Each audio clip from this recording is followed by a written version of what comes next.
He gets it. It's number. Hello বন্ধুরা, আজও আবারও ভারত বনাম সাউথ আফ্রিকা 5টি টি20 সিরিজ। আজ থেকে শুরু হচ্ছে ভারত বনাম সাউথ আফ্রিকার প্রথম টি20 সিরিজ বারাবাটি স্টেডিয়ামে। ভারতীয় সময় সন্ধ্যা 7টায়। সম্ভাব্য একাদশ, পিচ রিপোর্টিং, প্লেয়ার আপডেট সবকিছু আলোচনায় আসবে। ভিডিওটি সম্পূর্ণভাবে দেখুন।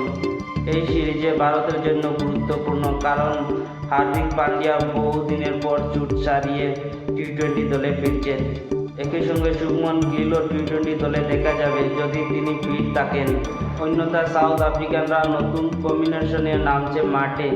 দুই দলের মধ্যে দারুণভাবে ফাইটিং হবে। বারাবাটি পিচটি সাধারণত ব্যাটারদের জন্য খুবই সহজ, কিন্তু বেশি রাত্রে হলে বোলারদের জন্য সমস্যা হয়। তার জন্য টসটি থাকবে গুরুত্বপূর্ণ। যে টসে জিতবে নিশ্চিতভাবে বল করার সিদ্ধান্ত নেবেন, কারণ পরবর্তী সময় বল করতে অনেক সমস্যা হয় বোলারদের।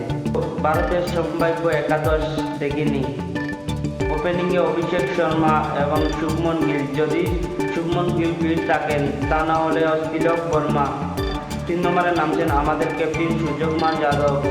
4 নম্বরে নামছেন সঞ্জু স্যামসন। মিডিল অর্ডারে হার্দিক পান্ডিয়া এবং শুভম দুবে।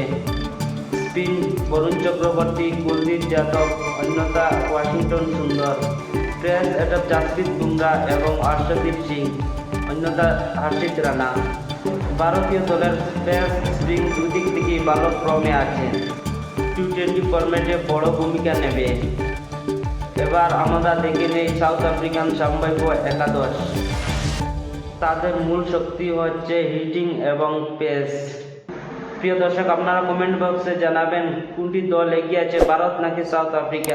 ভিডিওটি ভালো লাগলে লাইক করবেন, সাবস্ক্রাইব করে আমার পাশে থাকবেন। ধন্যবাদ, টাটা। নতুন ক্রিকেট ভিডিও নিয়ে আসবো।